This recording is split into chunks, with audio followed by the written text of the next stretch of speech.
Hey guys, it's Damien from Marketing Food Online. I've got an interesting video tonight. This is actually going to give you 10 ways, 10 retailers that you might have not ever even thought of, but they actually sell some form of food products, and they might be someone that you can actually get your food product in their stores. And now on average, most of these stores that I'm about to give you have anywhere from 800 to 1,200 stores. Now, does that mean you're necessarily going to get 800 stores right off the bat? No. Well, can you regionally get a few stores to start with, and they can roll out and maybe potentially go company-wide and nationwide with your product? Yes. So let me give you the 10 stores, and I'm going to talk briefly about how you can actually contact them directly and literally just talk to their buyers and ask them, what is the process for me to get your product in your store? Now, there's a few things you got to think about now. If you are looking to sell to these companies, the following companies I'm going to give you, keep in mind, like I said, they do have several hundred to 1,000 or plus more stores, but if they give you some stores to start with, it may be about a dozen, sometimes even half of that. I know that when I started in Fresh Market, they gave me, I think it was 7 stores to start with, and we actually had to deliver the product to the stores in the area that we were in. And we actually, my wife and I would set up a table during the weekends, and we would actually sample out the product. We made a few sales, but to be honest with you, what ended up motivating me to do Amazon FBA and focus more on Amazon was that the amount of time that my wife and I was spending going to the stores, setting up, and giving samples, and kind of crossing our fingers, hoping that we would sell some. We had product within the stores itself. We would actually go over to the shelves, we'd pull all that off, and we were hoping to sell it while we were there. But we ended up only doing probably about 2 or 3 dozen bags of products.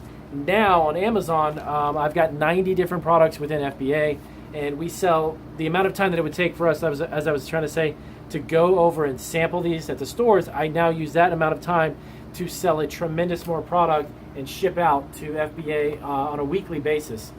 We sell out, I would probably say, every 2 weeks of the majority of our products, but I actually only send out a few at a time. I don't believe in, we deal with a lot of snacks and candies, and we make them here within the facility. So what I do try to do is actually ship out anywhere from about a dozen to maybe a dozen and a half products, because what I do is I turn over that freshness, I keep it fresh. I don't have my products in inventory very long, and that keeps the customer happy. Plus, it's also a good sign when you're introducing new flavors or a new product. You know, you don't want to send out 40 or 50 of them and you sell 10 of them, and then you're approaching that expiry date, and then you have to have them pull it out and ship it back to you. It's just, it turns into a big mess. So anyways, so yes, the following 10 retailers, you may be like, aha, you know what, I never thought of that. Or maybe there's a light bulb that's going to go off thinking, that's not a route that I ever really thought of. A lot of times when food producers first start out and they want to get into retail stores and they're not doing business online, a lot of them want to jump up and down about getting their food into like a Whole Foods, which is fine. Grocery stores, Kroger, or you're getting into a Publix, or you're getting into a Wegmans, whatever or whoever it might be. Those are traditionally the first place that people think of. Now, these are actually retailers that specialize traditionally in clothing, housewares, and non-food items. But out of all of these stores, I've been to every single one of them, and they actually, all of them, have some form of a snack, a food, a drink, a beverage, something to that effect in their stores. Where do you think they get that from? They get it from people like you who have products to sell. So let's jump right into it. I'm going to give you 10 of them. And again, as I talk about these 10 specific stores, I'll give you some ideas on how to just simply pick up the phone, contact them, and make it happen. Okay? So number 1, Home Goods. Again, you may or may not have these stores. I know that out of these 10, you're going to have at least 3 or 4 of them that are in your area where you live. Not all of these stores are actually going to be in your area. I'll put this list also down in the description to kind of make it a little easier if you can't read my chicken scratch. So, Home Goods. Home Goods, Home Goods, Home Goods. Home Goods is a specifically specializes in home good products. A lot of like frames, statues, decorations, things within the home, bedspreads, and that kind of stuff. But they do carry a very small section of their store, and I believe normally it's near the register, if I'm not mistaken. A lot of them are laid out the same. But they have a variety of snacks and things to choose from up there. Now, when I say that these places sell food products, It's predominantly candies, snacks, chips, things that are kind of grabbed at the last minute on the way out. They don't necessarily stockpile food like canned goods or tuna and stuff like that. That's not what I meant. So please, if you are in a food producer and you create some type of salsa or some type of pasta or food product, these stores may or may not actually be something you may want to look into. But if you're producing a snack, beef jerky, things that can be like purchased at the last minute, kind of items that are spur of the moment, and they're traditionally marketed, merchandise in the front of the store, then this list will be very helpful. Now Ross. Now I know Ross, by the way, has 1,360 stores, and Home Goods has 600 stores, and Ross has roughly 1,300. Ross has food, okay? Now that we're approaching the fourth quarter, the holiday season, I can tell you from her firsthand experience, Ross stockpiles enormous amounts of like popcorns, chocolates, truffles, sprinkles, seasoning packets, olive oils, balsamic vinegars. They put a lot of food products out during their fourth quarter, and Ross sells through a lot of it because most of their shoppers come in for last minute items, and they end up grabbing a few things here and there like seasoned nuts, or maybe even be some coffees and that sort of thing. So Ross stores is a great place to go if you're looking to sell your product and you're doing some candies or you're doing snack products. TJ Maxx. Okay, TJ Maxx is pretty much everywhere, and they have 1,190 stores, almost 1,200 stores. TJ Maxx. And again, very similar to Ross's selection of products, they also have a variety of food and snack items within their stores. To the ones that I've been in, that's kind of limited, but again, it's still there.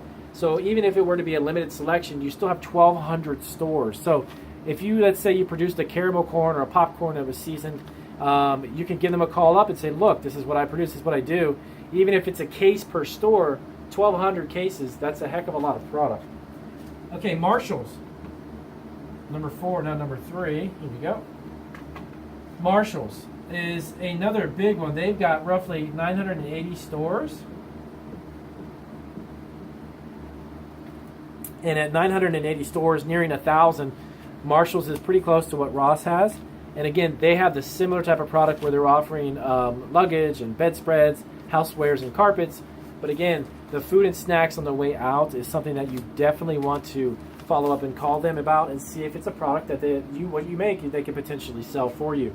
And now the really, really cool thing is that if you happen to be working with a co-packer, you've got a company that's working for you and they're actually producing your product, and you're obviously not having to make this by hand, you can get the co-packer. If you were to sign with like a Marshalls or TJ Maxx, obviously you get them to simply ship that product directly to TJ Maxx. And logistically speaking, when you've got a company like that working for you, it makes your relationship with these retailers that much better, okay? Because you call up Marshalls tomorrow and you say, look, I would love to present this product. They like it. Then they want to order 1,200 cases. Your co-packer can produce it, ship it out, boom, everything is good to go. It gets there on time. You've got a great relationship with the stores. Then they're going to say, you know what? We started you off with 24 stores and 30 stores. Can you do 900 stores? Then you go back to your co-packer and say, look, I've got 900 retail stores interested in my product. Can you produce this in a much bigger scale? Obviously, your co-packer is going to want to have more business. And if they can, then good to go. You've got the entire Marshalls. From there, then you call up Ross and say, look, I'm already in Marshalls. I've got 900 stores. You want to give me some more? And that way, that's how you start to branch out. And you can literally begin to grow your business at a much faster rate, okay? So now Kohl's. This is a huge one. Kohl's, as you know, they are a big fashion clothing seller. It actually was started by a couple of executives from Target. But Kohl's is during the fourth quarter again. This video is coming out right now around August. Okay, so you guys are approaching fourth quarter. If you're able to get into these stores or some of them for the fourth quarter, it is a great experience for you. It'll be able to give you a chance to understand how it is dealing with retailers on a much bigger scale. And Kohl's is huge. One of the biggest national chains around. So this is the first 5. And now you've got HomeSense and Macy's, okay? Now, one thing about Macy's, and this is from experience because I've actually approached Macy's about products, Macy's is very big on the packaging. If you are just starting out and your packaging is not all that great, do keep in mind that Macy's has a pretty high standard for the products that they carry. That doesn't say that you can't revamp or redo your packaging. If Macy's loves the product, and then they're like, you know what, you need to step it up a little bit with your packaging, come back with us, get back to us once you've kind of kicked it up a notch and you've got it a little better. Or they'll maybe even recommend something that, maybe fix the label, bring more color to it, change the container, something like that. But Macy's, from the people that I have actually talked to in regards to selling products to Macy's, they have a great relationship with them, and they love really beautifully unique products. If it's like a jam that's unique, it's habanero peach or some odd flavor, they love really unique gifts. So if you have a recipe for your food product, or you're producing it and it is super unique, Macy's is one you want to check out. Now, HomeSense is another one. And what I'm going to do is I'm just going to write out these really quick, talk about them, and then I'll talk to you briefly about how to sell to them. Macy's, HomeSense, big one, Bed Bath & Beyond. Holy moly, let me tell you, they are big sellers of food products. If you've been to a Bed Bath & Beyond, and again, most of those food products are near the front of the stores is where they merchandise it. Specifically towards the fourth quarter, Bed Bath & Beyond has a tremendous amount of last-minute stuffing stocker, fill up the stocking type of products that you can grab and go. So if you're doing beef jerkies, if you're doing flavored nuts, if you're doing gift baskets or anything of that sort, Bed Bath & Beyond. And again, I'll add all these on the bottom. Again, I'll put them in the description down below, so if you can't read this chicken scratch, you can read that. And Hobby Lobby. I'm actually in the process right now. Hobby Lobby is a huge, fast growing craft store. You may have one near, I'm sure you've got one near you. We have one that just opened up near us here. They've got 600 stores, and they're projected to open up, I think it was another 400 or something I read about. So they are growing very fast. Hobby Lobby is a fantastic one for food. Again, near the fourth quarter, of course, near the holidays. If you notice in the beginning of their stores, a lot of them have food and snacks and those type of things up in the front. Definitely something more unique the product is. They're more interested they are in it. If you do anything also in there, they have a baking section. If you do stuff like molds for baking for chocolates, or if you do anything related to sprinkles or toppings or those types of things, cookie cutters, you definitely want to check out Hobby Lobby. And then lastly, Michael's, even bigger than Hobby Lobby. Michael's has, I believe I read it was actually 2,400 or 2,200 stores. And Michael's is just a phenomenally successful arts and crafts chain. But again, coming into their stores, in the front of their stores, they have a tremendous amount of food products. And that gets much larger during the holiday season, as I mentioned before. So these are 10 retailers that you may not have ever thought of, but they are unique niche markets. And a lot of the buyers that go to these stores are women or ladies. And a lot of them have a tendency to buy a lot of snacks and treats for family members near the holiday season, okay? I'm not saying that men don't do that, but of course, a lot of the holiday gifts and such are purchased by a lot of the ladies and mothers and sisters and such. So keep that in mind. And Michael's and Hobby Lobby, the last two are ones that I would recommend if you want to try to start a business with any of them. Those two are phenomenal, only because they've had such a very strong reputation in that type of business, in the retail business, and then go from there. Or you can hit all 10 of these companies. Okay. So now your next question is, Damien, how do I actually get a hold of them? How do I get a hold of them? Good question. So the way you want to approach all of these companies to begin with is relatively the same, to be honest with you. All of the retailers that I've ever had a food product in, I personally just pick the phone up and I will Google their corporate headquarters number. Traditionally, you'll talk to a operator there at the company. Ask them to speak directly to their buyer of food products or their snack and food category. Okay, and then from that point, they're going to transfer you. The majority of the time, you will get a voicemail, which is fine. Some companies will actually give you an email directly to their buyer. Now, this is where the patience needs to come in.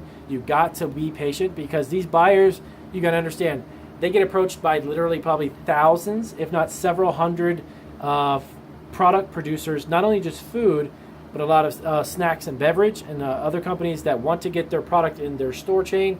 So these buyers traditionally are in charge of a specific category, and that would be food and snacks and beverage.